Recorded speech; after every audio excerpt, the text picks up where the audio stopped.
Salut tout le monde, bienvenue à nouveau. Aujourd'hui, je me plonge dans un sujet complexe et brûlant, le conflit du Sahara occidental et les récentes déclarations de Massad Boulos, un conseiller principal du président Trump.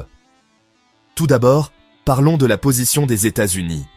Les États-Unis ont affiché un soutien indéfectible à la souveraineté du Maroc sur le Sahara occidental, qualifiant le plan d'autonomie marocain de 2007 de seule solution sérieuse, crédible et réaliste. Cela a été réitéré par Boulos dans des interviews accordées à Al Arabiya et Médien TV, et par le secrétaire d'État Marco Rubio lors d'une rencontre avec le ministre marocain des Affaires étrangères Nasser Bourita. Ceci est en ligne avec la reconnaissance par Trump en 2020 de la souveraineté marocaine. Cependant, c'est là que les choses se compliquent. En soutenant ouvertement le plan marocain, les États-Unis compromettent leur rôle de médiateur neutre. L'Algérie rejette catégoriquement toute tentative de médiation, ce qui rend difficile pour les États-Unis d'agir en tant qu'intermédiaire. Les récents commentaires de Boulos ont suscité la controverse. Il a mentionné qu'il y a 200 000 réfugiés sahraouis, un chiffre qui a été largement contesté. Cela soulève des questions quant à sa compréhension du problème. De plus, en discutant publiquement de la médiation, Boulos reconnaît indirectement le Front Polisario, qui insiste sur le respect du droit international. Maintenant, prenons un peu de recul.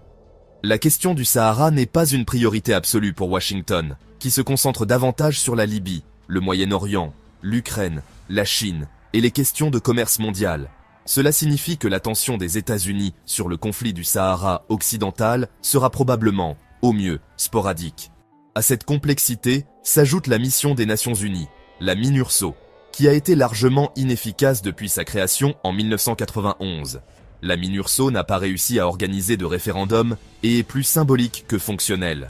Plus de 80% du territoire est contrôlé par le Maroc, et une étude de 2024 a indiqué que les Sahraouis de ces régions privilégient la stabilité et le développement économique à d'autres préoccupations. Sur le plan international, la reconnaissance par les États-Unis de la souveraineté marocaine en 2020, associée au renouveau des liens entre le Maroc et Israël, a considérablement modifié le paysage géopolitique. L'Espagne, la France et 29 autres pays soutiennent également la position du Maroc, avec des représentations diplomatiques au Sahara occidental. En résumé, les déclarations de Boulos ont certainement mis de l'huile sur le feu, mais le conflit plus large reste profondément enraciné et multiforme. Le soutien américain au Maroc complique son rôle de médiateur, et le rejet de la médiation par l'Algérie ajoute une autre couche de difficulté. Les véritables priorités de Washington se situaient ailleurs, laissant la question du Sahara occidental quelque peu en suspens. Merci d'avoir regardé.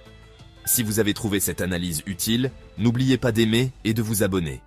Restez à l'écoute pour des analyses plus approfondies et des interviews exclusives ici même. À la prochaine. Merci de bien vouloir activer la cloche et de cliquer sur j'aime.